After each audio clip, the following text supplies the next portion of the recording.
Hello and welcome to Box, where we unbox, review and demonstrate the latest tech. Today we have with us LG's Nano96 8K TV in 65 inches. Using NanoCell tech to bring you the purest colour display on the market, the 2021 Nano96 delivers the sharpest detail for the ultimate cinematic experience. Available in 55, 65 and 75 inches, this 8K intelligent display can enhance all of your favourite content to its full potential even with standard definition quality. Taking it out of the box, LG have supplied the Nano96 with a good handful of AI features and enhancements, as well as some of the latest processing power and real 8K quality. Removing the box was pretty simple, just cutting the tape and sliding it straight over the top.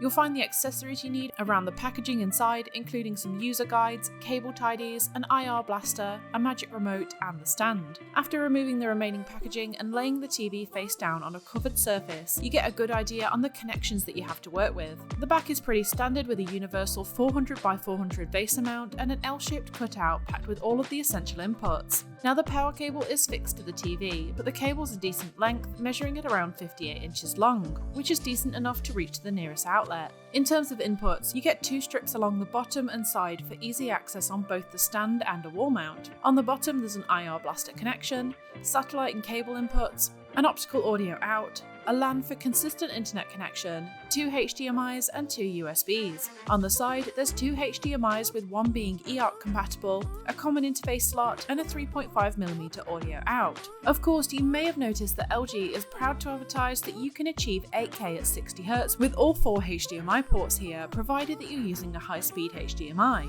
As brilliant as this is, it may not be as accessible to everyone just yet, as access to 8K content is relatively slim, with only a few platforms offering this quality such as YouTube videos and PC gaming. But just like 4K, it won't be long before we see more 8K content introduced across the board as technology improves, making this TV a good choice for future-proofing when this eventually becomes commonplace in the years to come. Taking a look at the stand, you get two parts, the back attachment and the long semicircle base. It's relatively long, measuring at about 33 inches wide and 13 inches deep, which is ample enough to keep the TV steady. Finalising the setup is simple enough. Using the screws provided, you just need to screw the base into the supporting back piece before fixing the whole stand to the back of the display. Of course, you'll need to consider the size of the stand when placing it on a unit, as it does take up quite a bit of space in both depth and length. Something I'm always quite happy to see is a decent cable tidy system on the back of the stand. Now I found it fits multiple cables easily and has a handy cover that clips onto the back to hold them in place. For the cables attached on the side, you can even clip these into the little plastic clips provided to help hold the HDMIs in place when guiding them to the back to maintain that clean, minimalistic look.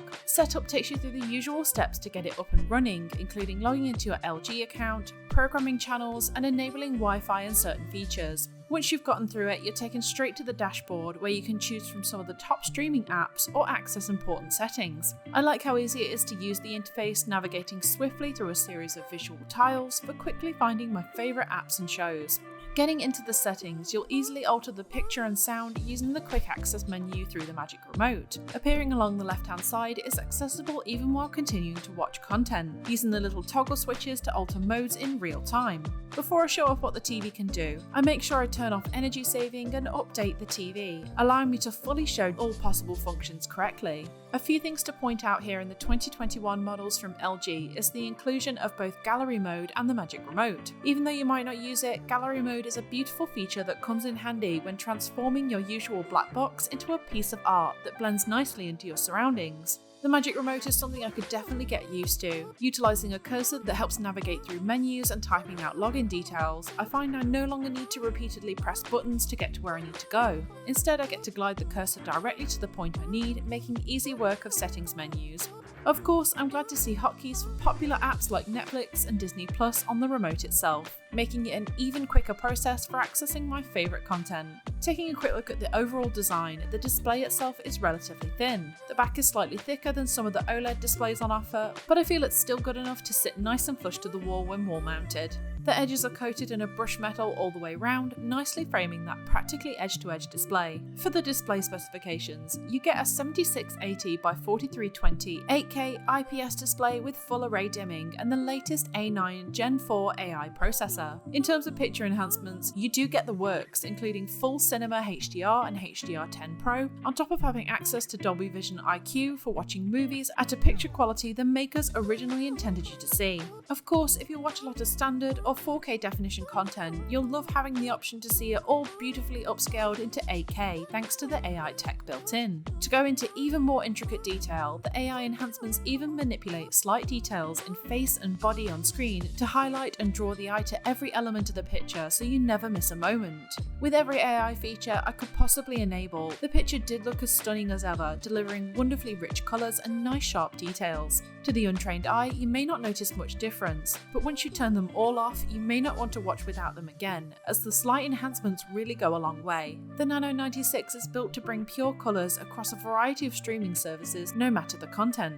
Though the brightness isn't the strongest, leaving the screen prone to glare in a well-lit space, it can easily be manipulated in the settings menu using both the panel and screen brightness scales. I prefer using the panel brightness over the screen brightness as it manipulates the backlight to help bring up the bright parts of the picture without affecting the blacks and shadows to maintain strong contrast.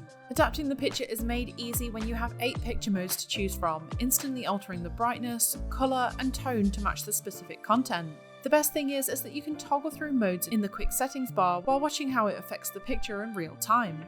Even though you would have thought these modes fit the content it was designed for perfectly, I often found that the vivid and sport modes would often wash out the picture, making it overly bright or saturated. Filmmaker mode was great for some of the cinematic movies, but I thought the warmer tones and lower brightness often made it hard to make out what was really going on. Personally, the best modes for me were the ISF Expert bright and dark modes. It leveled all the content I watched to bring out a consistent colour and contrast that was best suited for the light within the room. Colours looked more natural, and I got some impressive definition between light and dark areas in the image.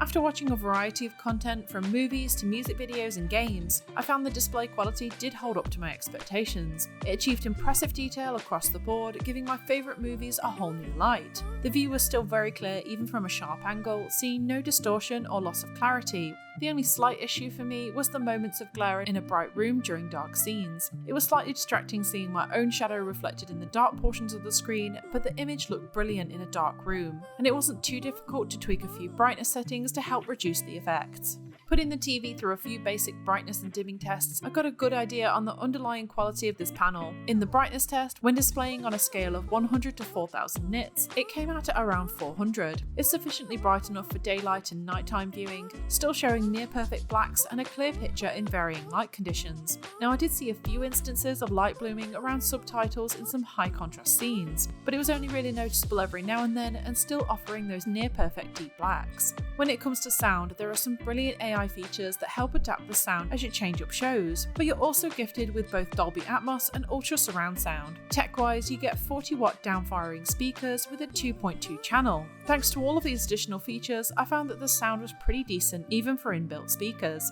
It sounded clear and rich across a variety of content, and I could keep the volume low and still get coverage even from across the room. Just like the picture, it was easy to alter the settings to better suit the content I was watching.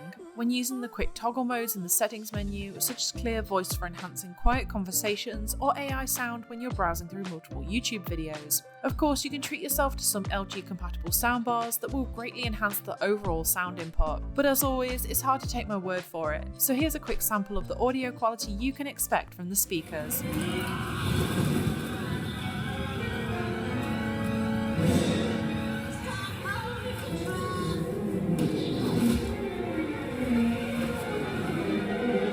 Now, this Nano96 proudly states that it not only delivers a brilliant cinematic picture for shows and movies, it's also a standout display for next-gen gaming. Working in harmony with the Xbox Series X, LG have partnered up to ensure your gaming experience is flawless with ultra-fast response times and stunning picture quality. The shining star on most LG TVs in the 2021 range this year is of course the Game Optimizer. It turns on immediately once the connection to the console is established, switching all the settings to the Game Optimizer mode without you needing to adjust a thing. I quite like the handy pop-up menu system that appears at the bottom of the screen, showing live FPS status, as well as low latency and sound activation. You can even go into more detail inside the full menu that offers further customization on your gaming experience. I played with both Game Optimizer on and off, and though it's not always obvious what difference it makes, you can certainly see an improvement when playing fast-paced shooters like Apex Legends, with hardly any stutter or lag in those life or death moments that mean the most. One feature I thought worked exceptionally well was the black stabilizer sliders. Being able to manipulate the shadows in a relatively dark game was very helpful for seeing collectibles or enemies that I might not have spotted in the dark, making gameplay just that little bit more satisfying. Overall, I found gameplay very pleasant and easygoing thanks to the automatic features working hard in the background. It felt smoother overall, avoiding disruptions and mistakes usually made by lag, letting me play the game to its full potential. Just after using this TV for a good couple of hours, I was pleasantly surprised with the quality output. It really stepped up the hype in terms of colour output, showing beautifully rich tones in animated movies and a lot more of a natural look in my favourite shows. I could put a few of the brightness issues aside when looking at the super sharp picture in everything I watched. I also liked having the option of 8K ready for when I needed it, and the upscaling worked wonders on some standard definition TV classics. It's a brilliant picture for the price, giving me everything I need while guaranteeing that lasting quality for years to come. So what do you think of LG's Nano96 from the 2021 range? Let us know in the comments below, and if you like this video, don't forget to like and subscribe to Box, where we have plenty of hands-on reviews on the latest tech. And as always, thanks for watching.